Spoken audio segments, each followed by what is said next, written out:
Good morning, guys. Just been having a go at walking over this, and it goes down on there, but it's very slippy. I don't know why it's so slippy, so I'd need to bring some salt down and sprinkle it on the top, I think, and then have a go. It's 7:29 and my phone is dried out. It's Saturday, the 11th of May. These 11 days sometimes can be worrying. And I was going to take you somewhere delightful today. Yes, I was. However, I went and sat outside at about 5:45 this morning to do a little bit of sun gazing, and it was nice skies. Then we have the white out again, so I just decided, you know what, I'm just going to go down the local park. I want to take you to see the bluebells at Crackley Woods. They are absolutely gorgeous at this time of year. But I'm thinking maybe I'll go there tomorrow. Oh no, it's car boot tomorrow. Well, Monday. Monday is as good a day as any. So we'll go there then.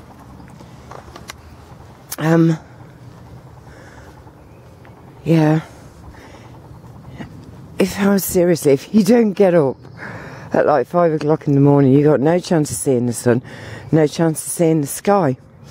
You just see all the mush that's up there.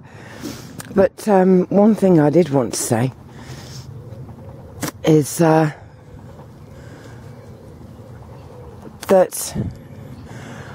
every day I've thought it's going to be a glorious day. It really hasn't been. Yesterday it was actually so cold that we put the fire and the heating on, which is just like, whoa man, this is May. So, yeah.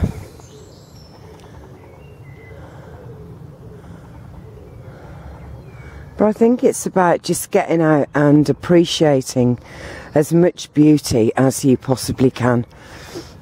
Well, this is what I think anyway. I think that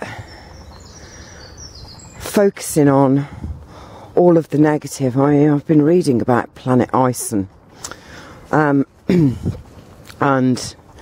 how we're not being told the truth about this. Well, you know, guys, we're not told the truth about anything. So why would they suddenly start telling the truth about planet ice? And you know, and it's like people are trying to figure out, is it going to come? Is it going to smash into the Earth or wang Venus one or something? And you know, and I think, well, I don't really understand. Right, it's not that I've never learnt about these things, let's put it that way. I thought Venus was miles away from Earth, but you know, and I'm wondering, well, how big would this comet be that it could actually hit us on Earth or Venus? Because I'm sure there's a massive gap. And then I think to myself, you know, yes, there has been a dramatic increase in... Oh, I just stood in something nasty. That's all right, just wipe it off on the ground. And there isn't anything nasty, Rose. There have been so many meteors and meteorites where they've actually hit the ground in the past 6 months, and they even showed one on the BBC yesterday. I mean, god damn it, the BBC showing things like that. What? Yes, I was at my daughter Catherine's looking after the kiddly stinks, and they always have the TV on. And it's kind of hunt the remote to try and turn it off. And what happened was there they were, sitting on the BBC, showing this meteor or something, which was green, flying across the sky. So, I mean, there is a lot of stuff around at the moment about comets and things flying into the sky, and I mean, they're even reporting on UFOs, which is all very, very, you know, what, they're actually going to allow us to believe in UFOs now, after all this time. But yes, it's just very, very interesting. So I don't know what's going on with this comet. And the thing is, this is the thing. People are kind of, you need to prepare. Well, what are you meant to prepare? I'm not on about preparedness for, you know, if we have to go into action against governments and things like that. But I don't know. I don't know. I see that there's people who are actually quite terrified and thinking, well, where will we go? What can we do? You know, and I think it's all about just being aware in the moment and in actually really enjoying the moment. Because, you know, guys, all of us and all of our physical bodies are going to degenerate and then regenerate. Do you understand what I mean? They will get older or break down, or we'll go out for a walk and something will happen. And, you know, we're not destined to stay in this physical body, in this physical existence forever. No, it's my thought that it's almost like the ride of your life. You know, come and experience something amazing, and that something amazing is the planet Earth, paradise here. See the bluebells here, beautiful. Just a shame there's, well, it's not, they're beautiful. Don't minimise things, Rose. And people can get so wound up and frightened, and especially if you've got young children. You know, I mean, for goodness sake, you give birth to a child and you have this, you know, vision. I don't know how many people can see their, if it's a little girl, say, taking their baby steps, and the parents immediately kind of think forward to when that child is going to get married and walk down the aisle. Do you know what I mean? We've kind of planned our kids' lives, and they're going to be lawyers, they're going to be doctors, they're going to be brain surgeons, astronauts, all our dreams, really.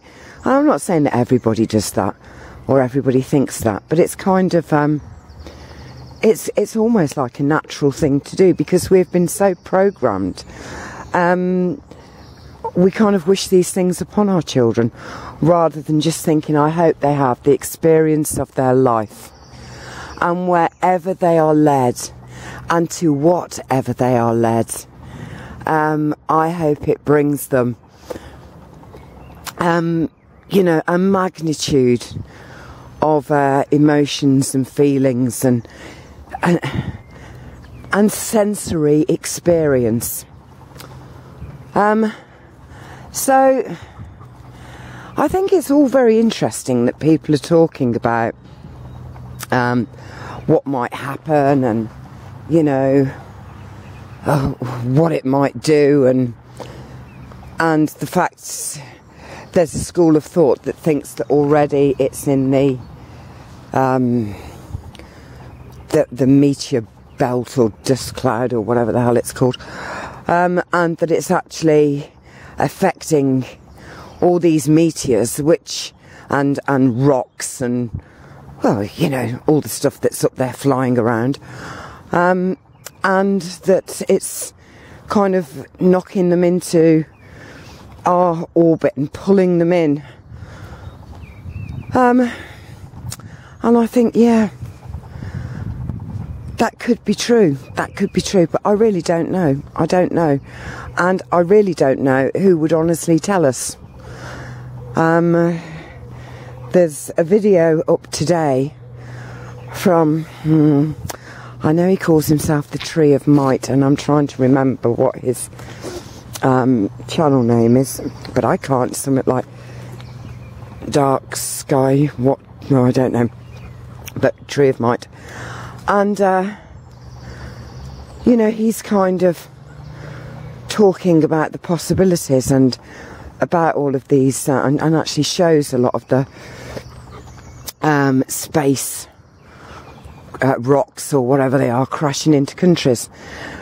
And yes, I can understand that we need to be armed with knowledge so that we can do the best to prepare ourselves, but I'm not being funny, guys. I said, why worry about a comet that's coming in? Because well, let's put it this way. When we have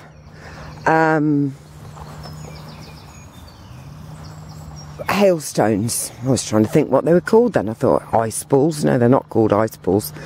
When we have hailstones that come down the size of tennis balls, that are so compacted, that are reaching Earth in excess of 100 miles an hour, and they can total a car and kill people and smash crops. I mean, that is something that is happening right now. And with all our weather forecasting and all our geoengineering, so, you know, they should know exactly, right, today, over this part, there will be this many chemtrails or whatever, so they'll have sunlight for, you know, 6 minutes, and then it will go to white sky mode and there'll be nothing again. You know, we can't do anything about these things, even though they might tell us, yes, you have got severe hailstones coming. And I just think a lot of the time we spend worrying and fretting when we could be looking at the most beautiful Copper Beach, I think it is, but I don't really know. And I don't like to generalise and just call you Copper Beach. I just want to call you absolutely stunning tree. And your leaves match my hair. How beautiful. And the birds like it here, lots of birds singing. And I guess my message for today is this, really. We love the dramas. Human beings love the dramas and the crises and everything else. Because unfortunately, we've been, my generation especially, have been raised on the soap operas, on the, you know, waiting on the edge of our seats for next week's show to find out if Grace really did sleep with her sister's husband while she wasn't looking. You know what I mean? And I mean, they've made headline news, these things. You think about what was that programme? Dallas, was it? Think about Dallas. I mean, front page press, who shot JR? You know, and we are programmed in this way to make a crisis out of a drama, to be worried about things, to think that we are inadequate and unable to cope, and to just think, oh my God, if Planet Ison comes, what's going to happen? Well, the thing is, we will know when that happens, and until that happens, it's all just kind of guesswork, and basically a bit like those series on TV, like Dallas and I don't know, EastEnders in England and things like Home and Away in Australia, things like that. It's programming us to actually react in that way, to be fearful, to be on the edge of our seats, to have the kind of adrenaline, fear rush, and to actually make these crises out of small dramas. And as I've explained in other videos that I've done, this carries through into our everyday life and then becomes the victim mentality that most of us are actually operating our physical beings in this mode. You know, I'm a victim, oh my God, planet or whatever it is, meteor, comet, Ison is heading our way, why is it always me? You know, all very dramatic, but learnt behaviour. And I think one of the best things that you can actually do is to turn off the television set, and maybe if you normally watch 3 hours worth of stuff, try and cut it in half and do something different for the other hour and a half. Go and meditate, go and talk to somebody, a real person. You know, go and talk to yourself in the mirror. Go out for a walk.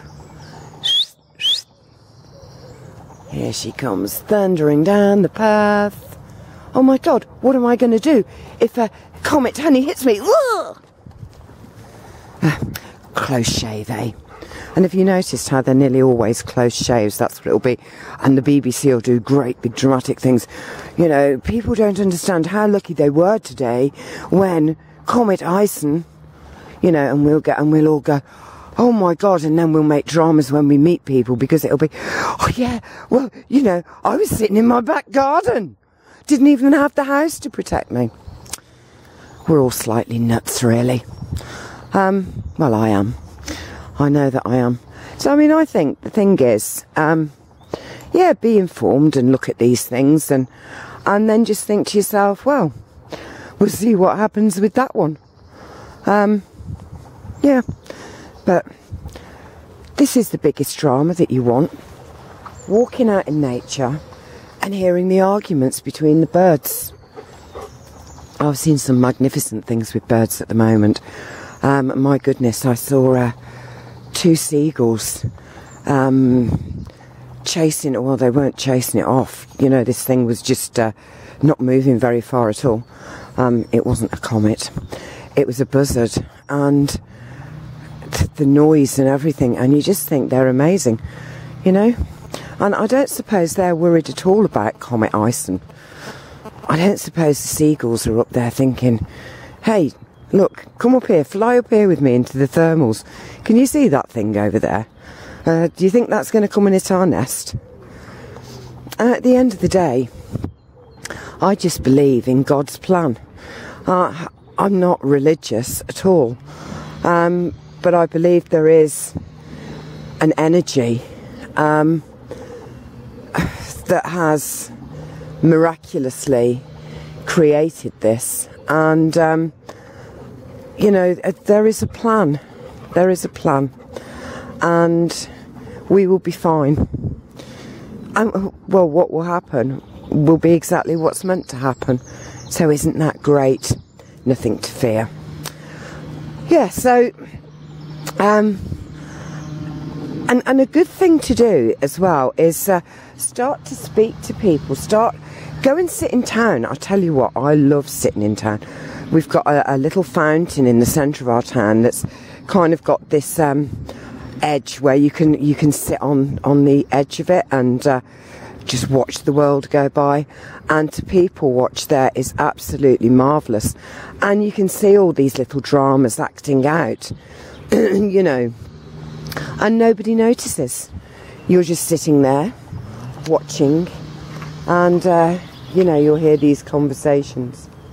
I wrote about that in my book, people watching, actually. Yeah.